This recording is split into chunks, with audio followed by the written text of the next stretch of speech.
ugek mel sadulita. Ndara kula Respati apa Kyai Semar ketingalipun ndika iku kaya wong mandeg mayong mangu-mangu. Lah nggih lagi badhe tindak pundi to kok ngetan-ngetan bablas. Aku ya kok suwe ora liwat kene iki Ren. Ha iya. Kowe ya liwat gong. Aku dadi guru ning kene kok. Guru. Ya piye ta? Kowe nyepelekke Bagong ngono ora iso mulang ngono. Mulang aku, malah kok kencang anu kok kencang. Omong aku. Bocah kok ngene drontos aja do guyon iki wigati. Wigati iki nganggo guyon ya kenek ora mung blundus. Kiai aku wis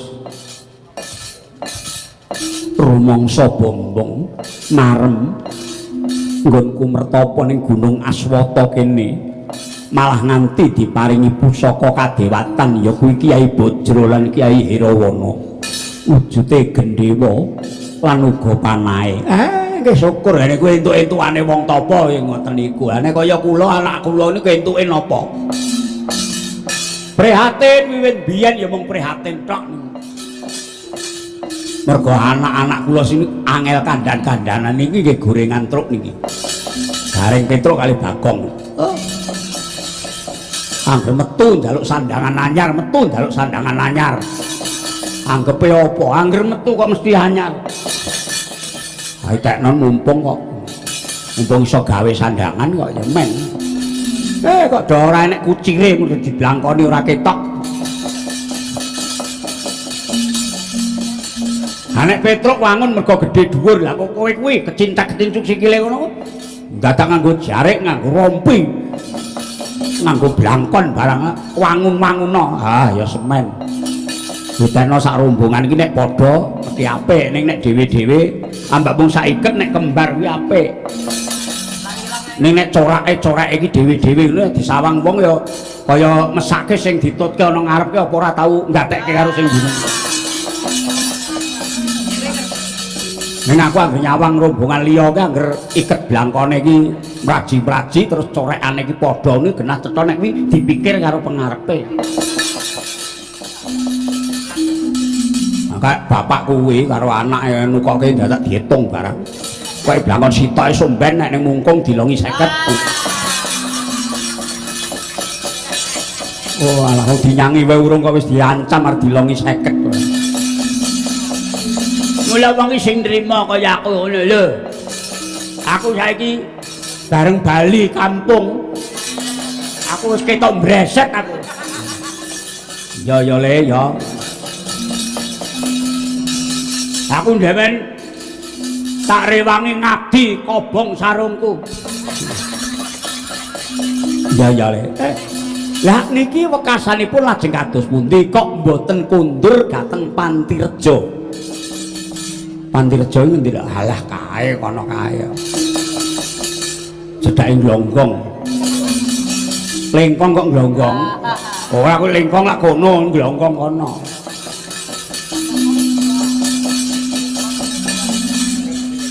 Langsung jumenglung.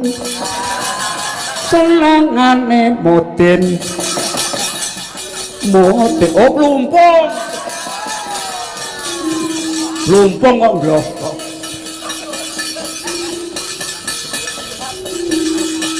Kecamatan endi ki monggone lho?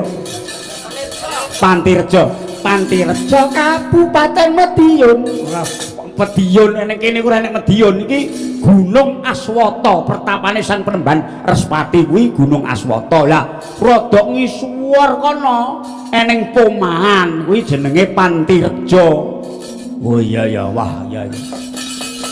Kiai aku kok mambu olah-olahan kok nggabrak temen tandes menyang grono. Aku kok durung tau mambu sing kaya ngene iki jenenge olah-olahan apa kan samar pamoring sukma sinuk maya winaya ing asepi sinimpen telenging kabu inggih kula nggih pambet Kowe mambu ra tole. Wah, aku mambu kan. Aku ya mambu kan mau. Nah, aku ora mambu. Ora. Apa to? Mambu apa? Neng kene kok sing ulah-ulah kaya ngene iki sapa? Sing neng panganan kaya ngene iki mesti kutha. Neng kene iku ora enek ambune kaya ngene iki. Yai Semar, ayo digoleki iki ambune apa, Kyai? Wong ramyan ingkang sasongko kuminyar. Oh.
Duga jebul papan ing ereng-erenging aldaka teka ana mustika sumorot ingkang mawa cahya angang wong manggota sang dewi jingandika iku sapa dene dedunung ing kene inggih mugi katepang nami kula pun Basundari dene wontenipun kula keplantran dumugi mriki sesambetan kula sinten aku Begawan Respati iki ponokawanku Kyai Lurah Semar uga anak-anake nggih kula Badranaya nggih dudha manang munung ha nek enek piyayi sik kaya ngono ayune piye Dole nala gareng rene kok nek piyayi ayu Dole aku gelem rono nek dipethuk nganggo randa nunut ora susah nggo pethuk-pethuk wengi-wengi kok pethuk Petruk rene aku gelem rono nek dipethuk goyang Semarang Bagong rene aku ora nganggo gending kendang tok tak tumplak ngono wis seneng siapa itu woi apa Gong wah wahyu tenan truk piye enek piyayi wah mugi rayu sagung dumadi bejo mulya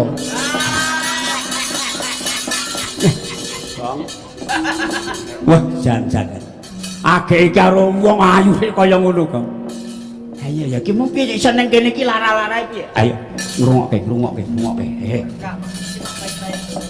pripun Gusti iki Basundari jare jenenge nggih pian Dewi Basundari iya ndika sinten kula Joko Petruk ingkang sampun pirol iki apa wah Petruk iki rene Gong kowe rugi nek ora nyawang wong ayu kok ngono piye sawangen kok dramakan sikil nganti tekan dhuwur to Le aku urung tau lho aku nderekke sapa-sapa ning ndi-ndi wis kulino ning urung tau pethuk kuwi kaya ngono kuwi wis urung tau lho wah yo kayak iki pomo dipek ngono kayak terus piye le nyangkani piye wong-wong kok sawang kok ngendi kok apik iki wong apa meneng dhisik kowe nuwun sewu Sang Dewi anane aku teko kene mergo aku mambu gondo kaya ana olah-olahan ingkang ora lomba ora sakmestine iki sejatine olah-olahan apa inggih menika kula wastani olah-olahan noh inggih menika ulam banyak ingkang kula campurkan lemung siring mendo lajeng luwaken gondeng ing kados mekaten nuwun sewu kula keplantran dumugi mriki sekawit kalang kelangenan kula ingkang nami banyak patra lan mendo padru nanging kekalihipun rehning dagingipun kula pendhet kula olah margi kula slamining gesang boten nate nedhi menapa-menapa kejabi namung bangsaning daging terus abdi kula nglilakaken gesangipun malah sak mangke kekalihipun manut wisik ingkang kula tampi banyak patra kang mendo padru dados dewa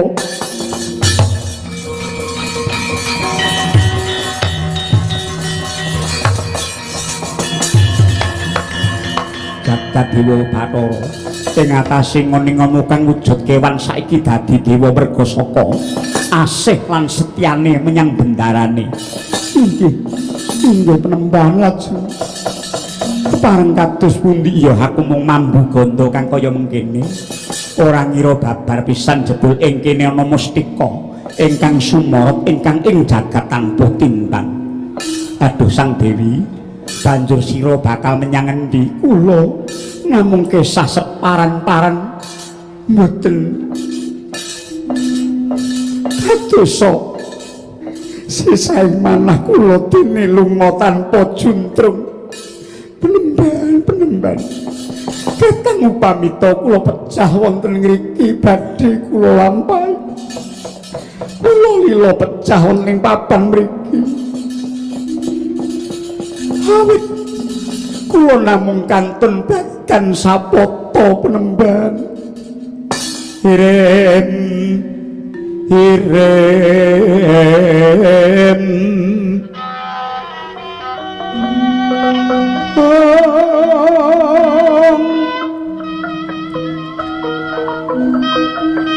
kembang abang terateban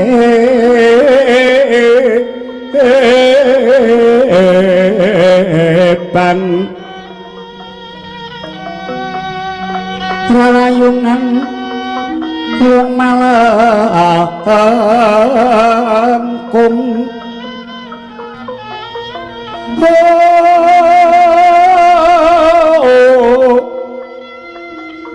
tumlung rumambat ing yan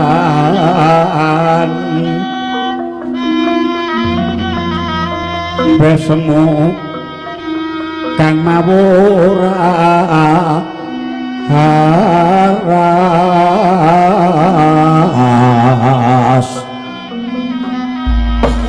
campe duka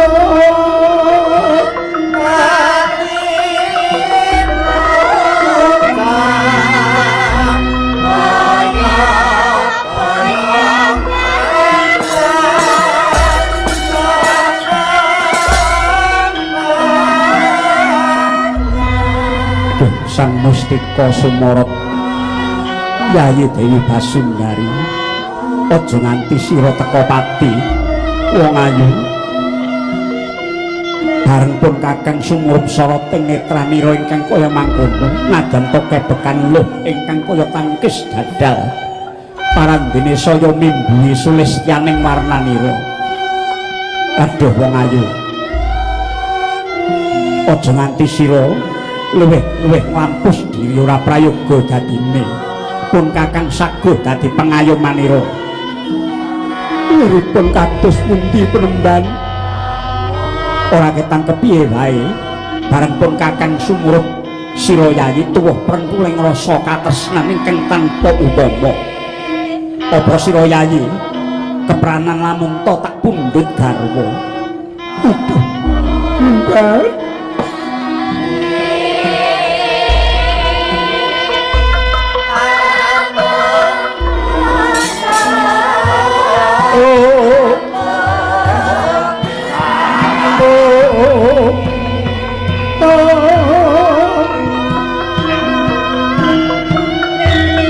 Rara sing resang langkung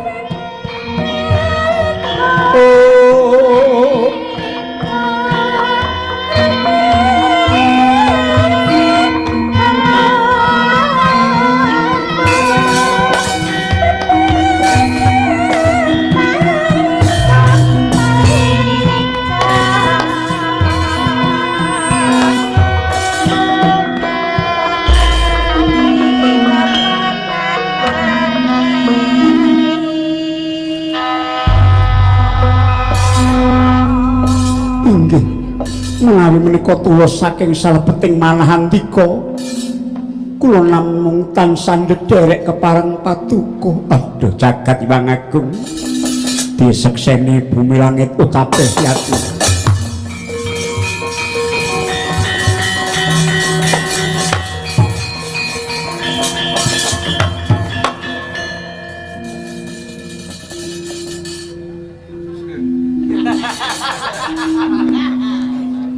kowe mbok Rono Rono teng pundi Marprono wah kon Marprono iya ya pun arep mriki wong edan padha wae ngaliur angger ngene iki kok apa-apa kok ora matuk cek tenan aku rumangsaku angger liyane perkara kaya ngene iki kok bral-brol. Nah, perkara ngene iki apa-apa ora matuk. Sembah bekti kula katur paduka Sang Penemban Respati nggih. Wong ayu meskaraning pun Kakang. Jejimating tilampen sari. Sumbaga Wiratama gedhening sih kasetyanmu marang pun Kakang aku percaya saka leketaning pasuryanmu. Ingkang kaya wulan purnama wong ayu inggih lajeng sedelok maneh sira bakal tak boyong munggah marang pertapan Aswata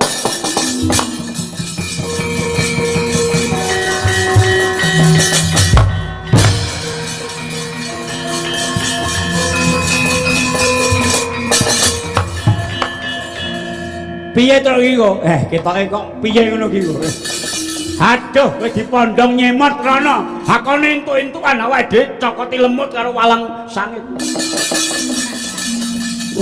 semprot tiket sore mau kok malah nyokot sing delik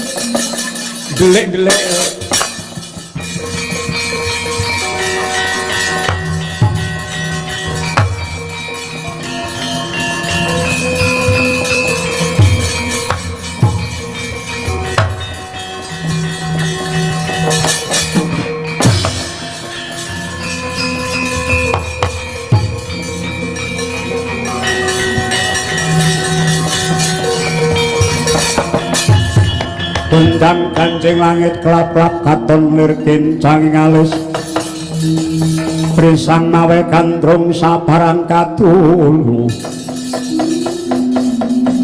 di wonten dawuh Kakang Anggara oh iya jenengku Anggara nggih putranipun Kanjeng Rama niku lak wonten 3 Anggara, Buddha kalian Sukra.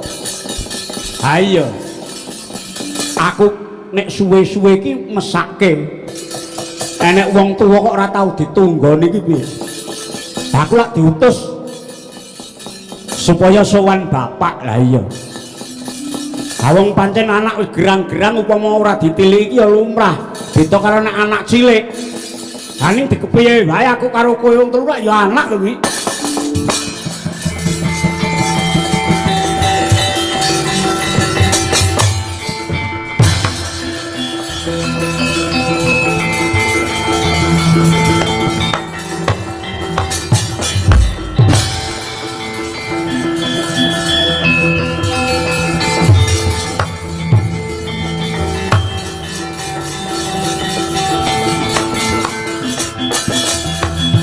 Yan sawetara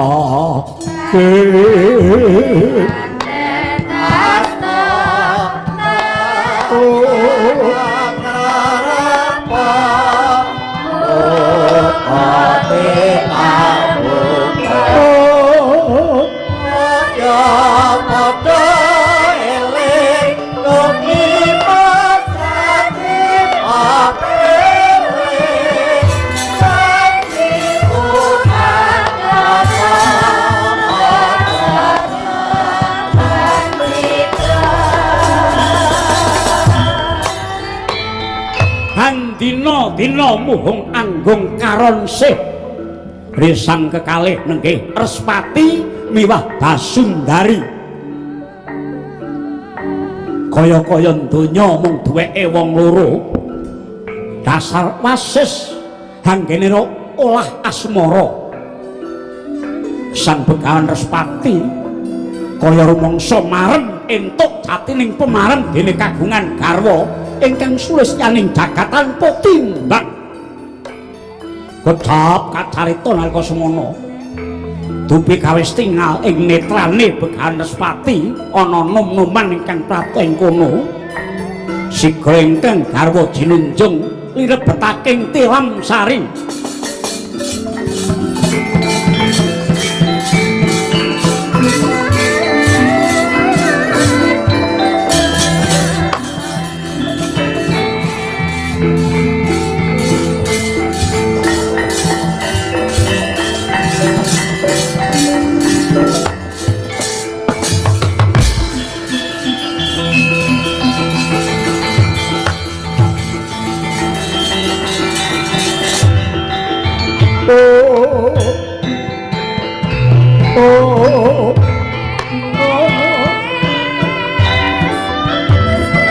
Alugon lakuning lekas kita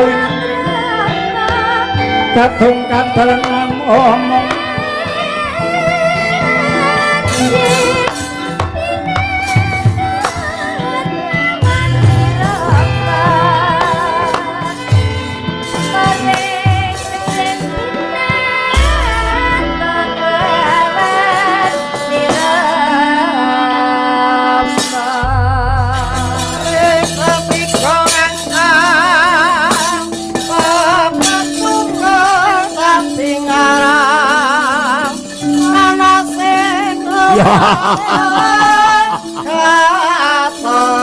Hei, Sanjilana setuketan Ulati sisi pingjanmo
bumi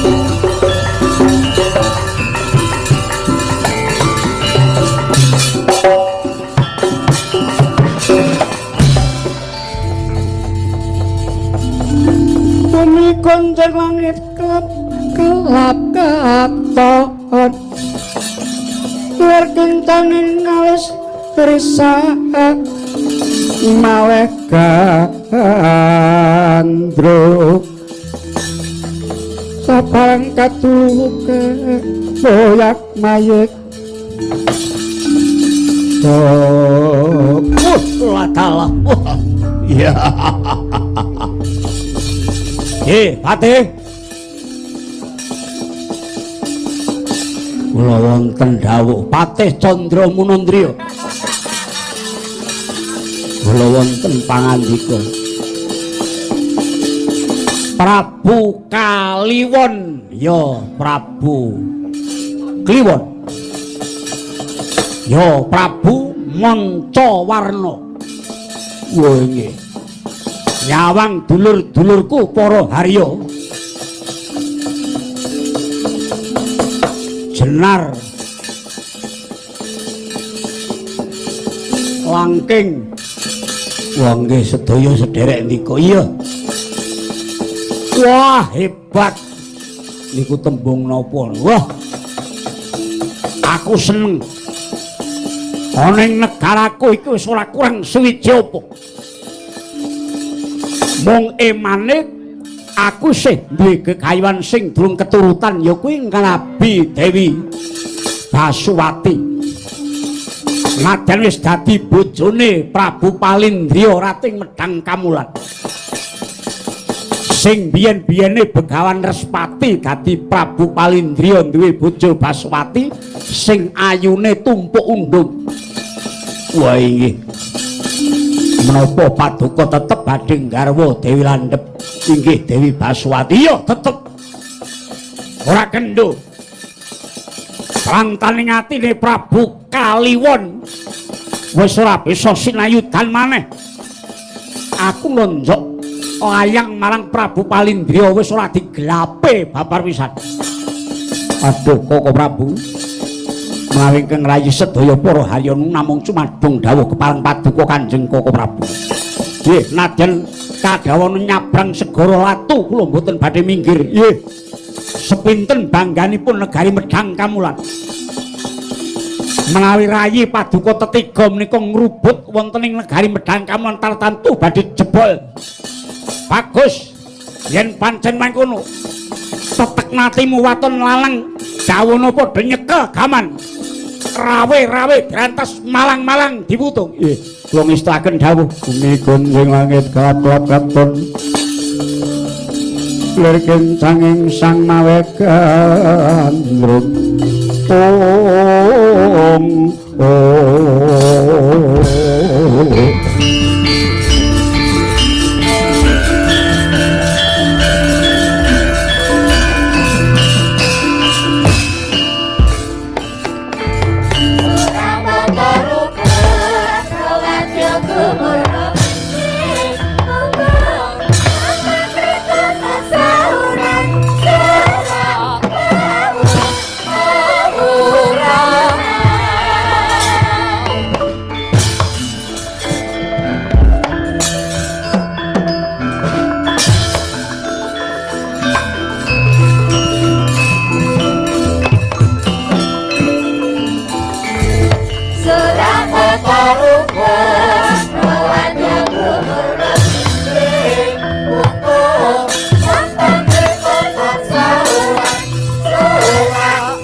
Hãy subscribe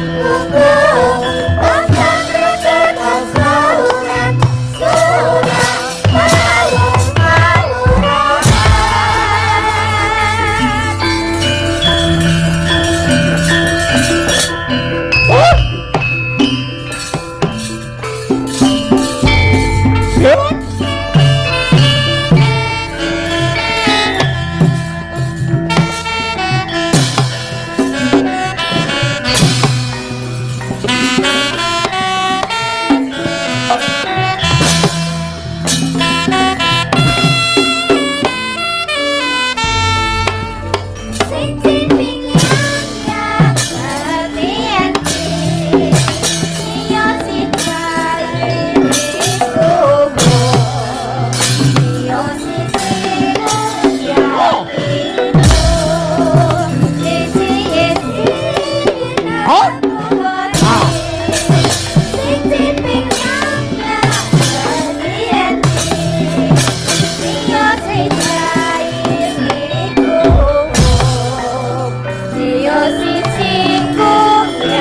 để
không bỏ lỡ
yang pantara ratri namung cipta pukulan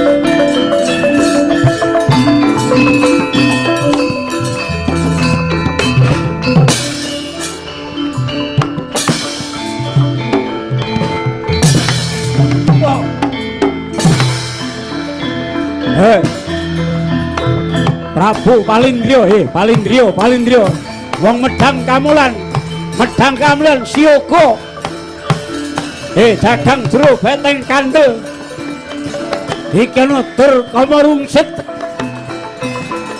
gelar tur kamarungsit saeneng-eneng macet bare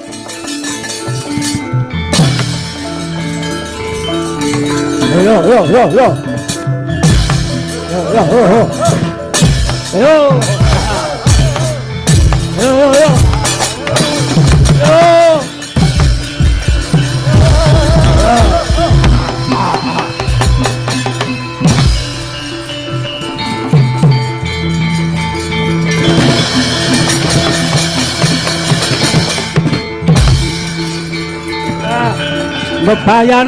bebayani diwales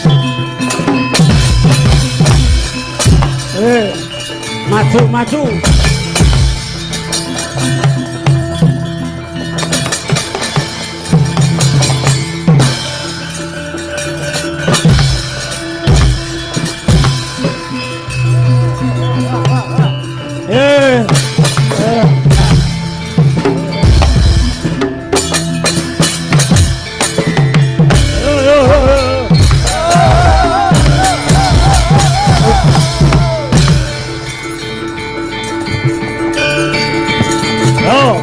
minggir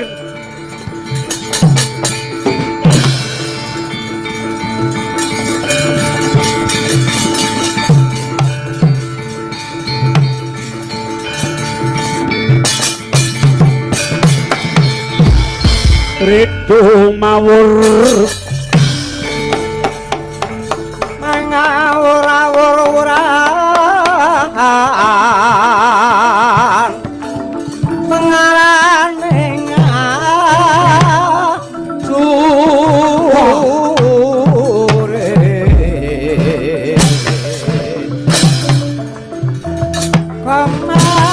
kamakuru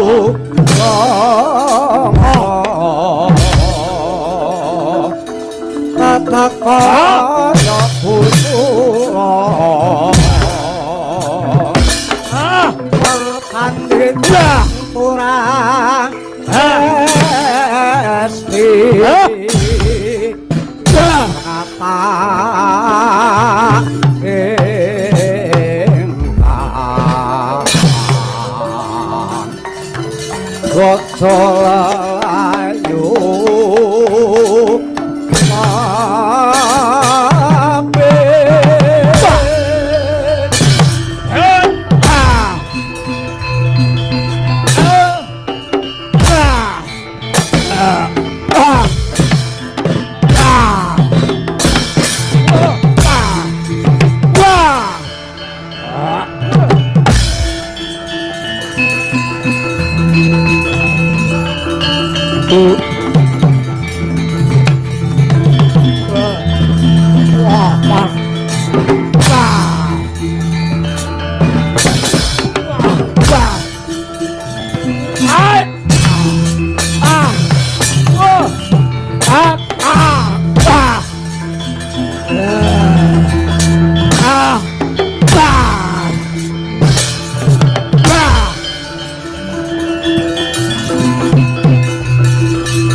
Iya wah. Ngungkung bende. Iya wah wis ketok galake. Oh wong medang kamulan ora sepiro kandeling betengmu. Sopo sing magut palagan? Haryo Jenar. Haryo Jenar kowe sapa?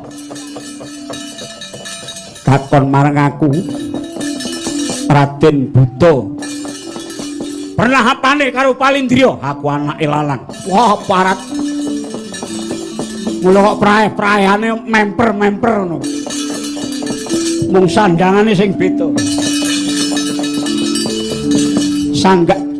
Sandangane pating clepret.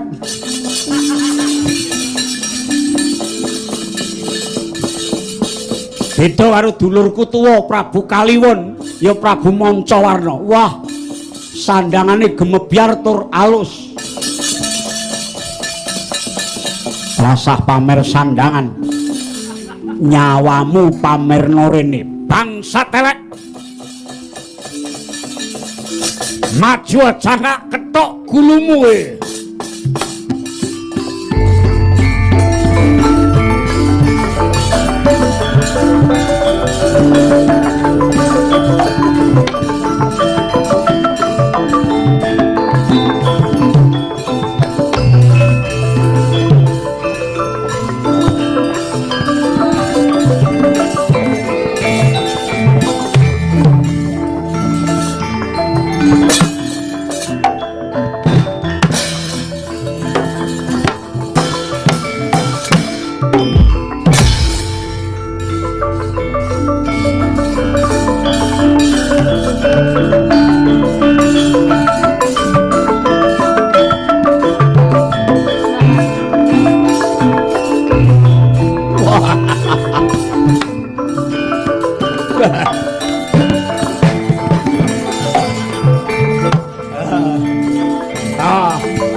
Oh. Wah.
Aja apa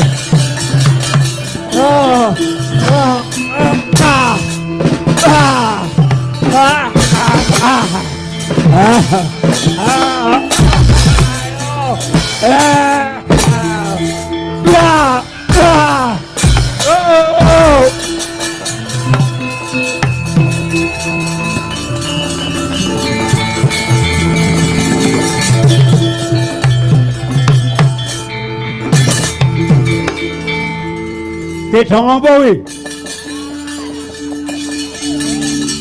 Perang laut kok.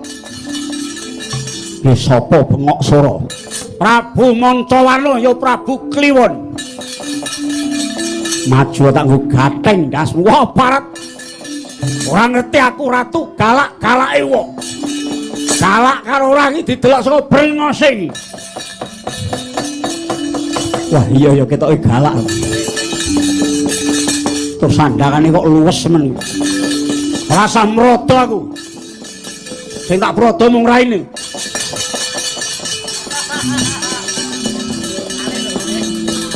Ratu kok rada piye. Maju legane atiku.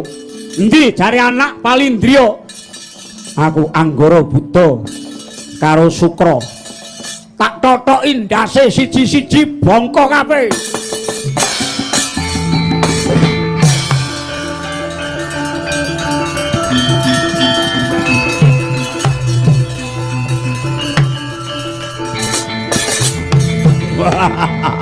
Trembelane. Iki sing cilik Sukra aku. Sukra? Iya. Sukra ki enak.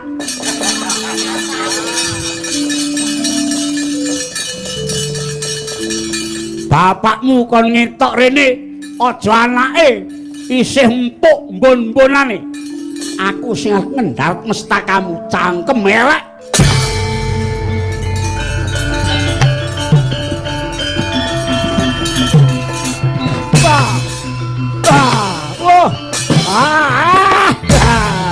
Mutiara.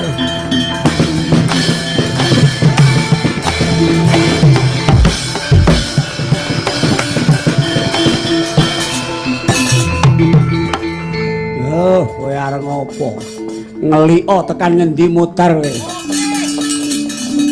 Aduh. Pedhot kuping pedhot ya men. Wong diomongi bapakmu Palindriya kon rene kok mung anak kaya tikus. Aduh mati aku hak citesi mbok kok iki.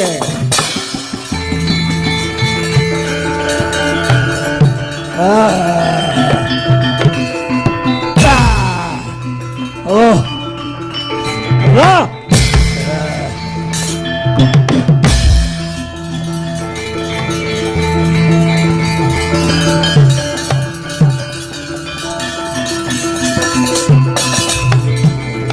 Nah, yang tandang menang. Ngeten nanang. Iya no, anyar. Ayo gagah nenan lah. Tandang ridane Prabu Kliwon ngeten ya. Kon surak komburi saene ngene. yen kliwon wis magut payudan mlebu rananggono Palindriya sakwaja balane methuki aku mung ngeterke nyawa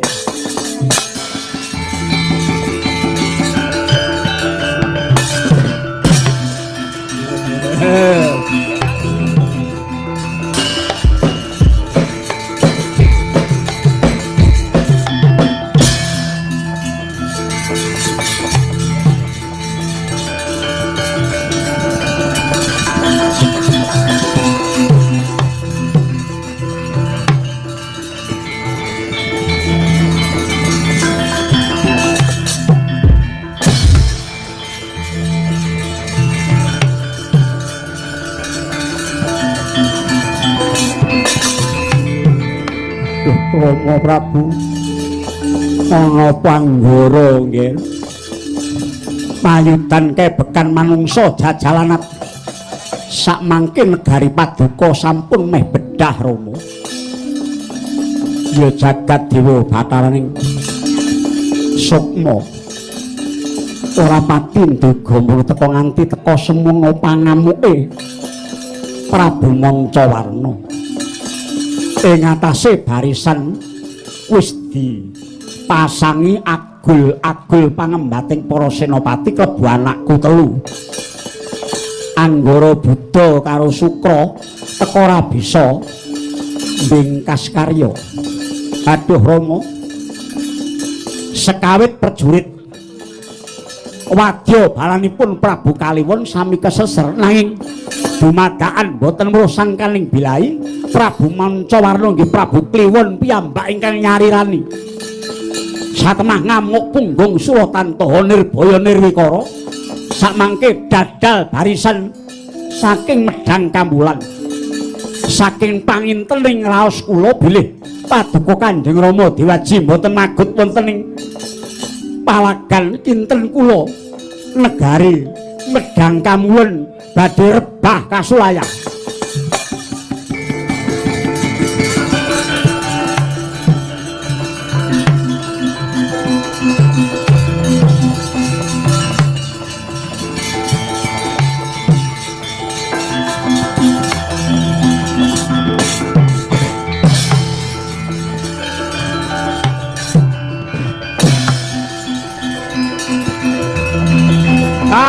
Kalah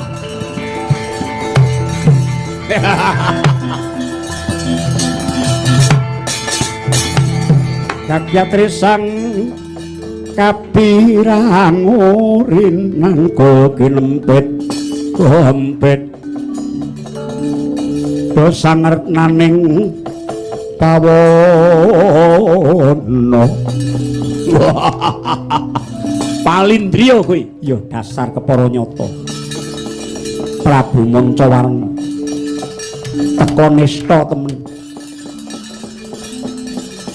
netramu wis sumurup lamun to Yayi Dewi Landhep ya Basuwati wis dadi garwaku nanging kena ngopo kowe nampik pitutur becik wegah nampa wewarah sumindakmu kawar kawur-kawuran liwar anuruti drenging rasa ingkang ora pernah nganti akeh kawulaku kang padha dadi kurban kawengisane Prabu Kaliwon dasar kepara nyata wis tak niati merga aku duwe panggonta lamun taku bisa nduweni Dewi Landhep kejaba mimbi kasantosaning ragaku go negaraku bakal makmur jibar jibur mubra mubru blabur madu nyata aluta saking yudha sang guru kula yen tanang utusa sang sri panuk semaning jajalanan yen to tetela mangkono ora kena ginawi becik iya sakarmu delengen negara medhang kamres nyempung wakul boyo banget nganggo tanduk duduk angun-angun kiblat papat wis sebari wadya sandi mbok esuk mbok sore jengkelange Prabu Ruswati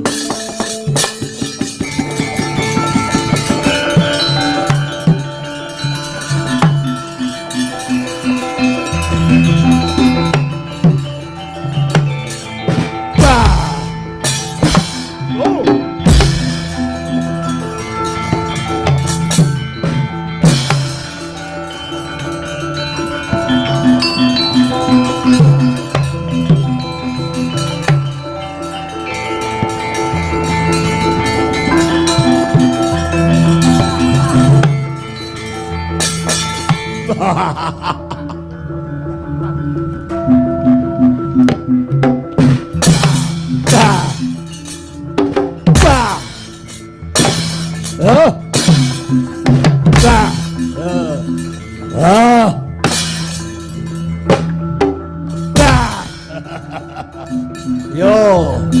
Oh.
Mentangkan Dewa Debya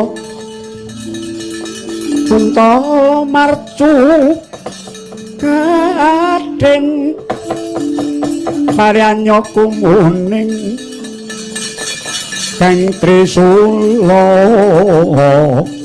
tangga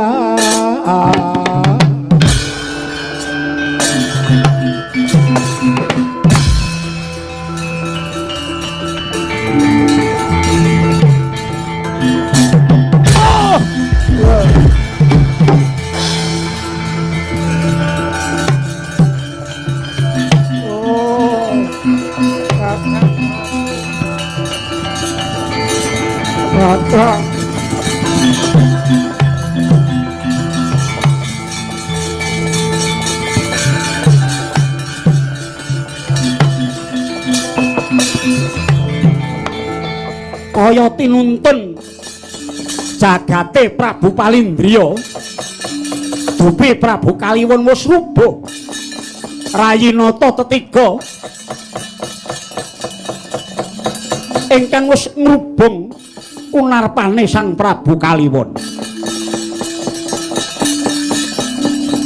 ana ingkang ngapetrek-petrek sumuse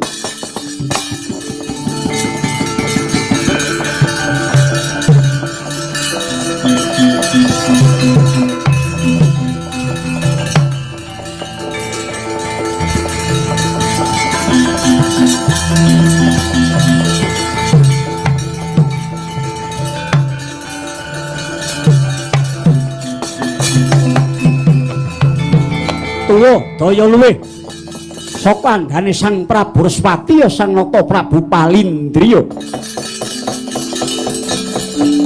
kumendeng mawa kukus sigra tumama ingkang aneng ngarsa dadi ical wujute kaya musna tanpa lari